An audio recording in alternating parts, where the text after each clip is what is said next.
Hi everyone, welcome to Diva food blogs. ఈ రోజు మనం ఈజీగా ఫాస్ట్ గా అయిపోయే ప్రాన్ కర్రీ ఎలా చేసుకోవాలో చూద్దాం. నేను వీటిని పసుపు అండ్ రాక్ సాల్ట్ వేసి కడిగేసాను. పైన బ్లాక్ థ్రెడ్ కూడా తీసేసాను. దీనికి దాన్ని ఏమంటారో నాకు తెలియదు, సో అందుకే నేను థ్రెడ్ అని పేరు పెట్టాను.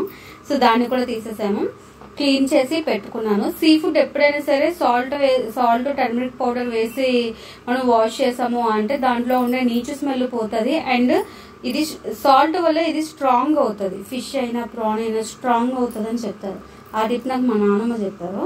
సరే ఓకే, ప్రాన్స్ అనేవి నేను క్లీన్ చేసి పెట్టుకున్నాను. దీనికి కావాల్సిన ingredients onions, 2 medium size onions సరిపోతాయి. అండ్ అలాగే జింజర్ గార్లిక్ పేస్ట్, కారం, salt, jeera powder, garam masala, dhania powder and finally coriander leaves. నేను ఆల్రెడీ పాట్ ప్రీ హీట్ చేసుకున్నాను. దీంట్లో ఆయిల్ కూడా వేసేసుకున్నాను. ఇప్పుడు దీంట్లో మనం ఆనియన్స్ అనేది ఫ్రై చేసుకుందాం.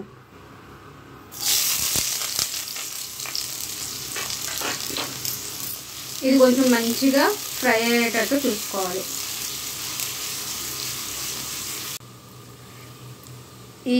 ఈ కలర్లోకి వస్తే సరిపోతుంది, మరీ గోల్డెన్ బ్రౌన్లోకి రావాల్సిన పని లేదు.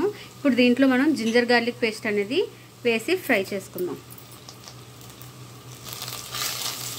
జింజర్ గార్లిక్ పేస్ట్ వేసి ఫ్రై అయిపోయిన తర్వాత దీంట్లోనే మరి ఎక్కువగా పట్టదు, చూసి వేసుకోండి. And chilli powder, jeera powder, dhania powder and garam masala,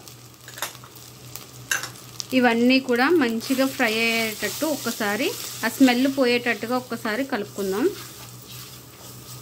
ఒక 1 మినిట్, జస్ట్ 1 మినిట్.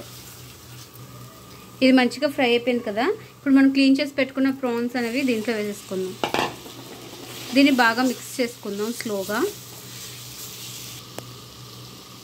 ఇలా మంచిగా మసాలా అంతా ఈ ప్రాన్స్కి అనేది పట్టేటట్టుగా చూసుకొని లో ఫ్లేమ్లో పెట్టుకొని లిడ్ పెట్టి క్లోజ్ చేసుకుందాం 5 మినిట్స్. దీంట్లో నుంచి మనకు వాటర్ అనేది రిలీజ్ అవుతుంది బాగా. ఆ వాటర్తోనే కుక్ అయిపోతుంది. సీ ఫుడ్ ఫాస్ట్గా కుక్ అవుతుంది కదా. సో మనం లిడ్ పెట్టుకొని ఒక 5 మినిట్స్ వెయిట్ చేద్దాం. మిడిల్లో కొంచెం కలుపుతూ ఉండండి, లేదు అంటే అడుగంటుకుపోతుంది. చూసారా ప్రాన్స్లోంచి వాటర్ అనేది ఎలా వస్తుందో. ఈ వాటర్ వచ్చి ఆల్రెడీ సగం వాటర్ అనేది ఎవాపరేట్ అయిపోయింది. ఈ సగం వాటర్ కూడా ఈ గ్రేవీ లాగా అయింది కదా, ఇది కూడా బాగా ఎవాపరేట్ అయిపోవాలి. ఇలా వాటర్ అంతా ఎగిరిపోయింది కదా. సో ఇలా వాటర్ అంతా ఎవాపరేట్ అయిపోయిన తర్వాత నేను కొంచెం వాటర్ పోసుకుంటున్నాను. ఒక 100 ml, ఎక్కువ కూడా అవసరం లేదు దీనికి.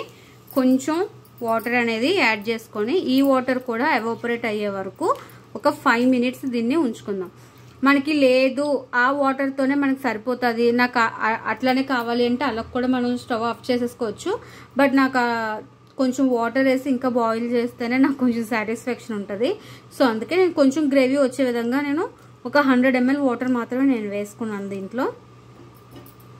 ఇది ఎవాపరేట్ అయ్యి కొంచెం గ్రేవీ లాగా అయ్యేదానికి ఒక 5 మినిట్స్ పడుతుంది, 10 మినిట్స్ కూడా కాదు.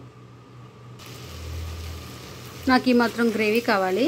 సో నేను దీన్ని ఇప్పుడు స్టవ్ ఆఫ్ చేసేసుకొని మనం ఫైనల్ ఇంగ్రీడియంట్ అయిన కొరియాండర్ లీవ్స్ని వేసేసుకుందాం.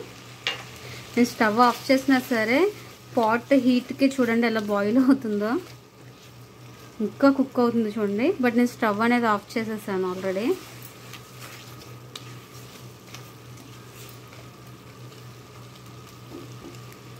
Thanks for watching. Please like, do, share, subscribe my channel.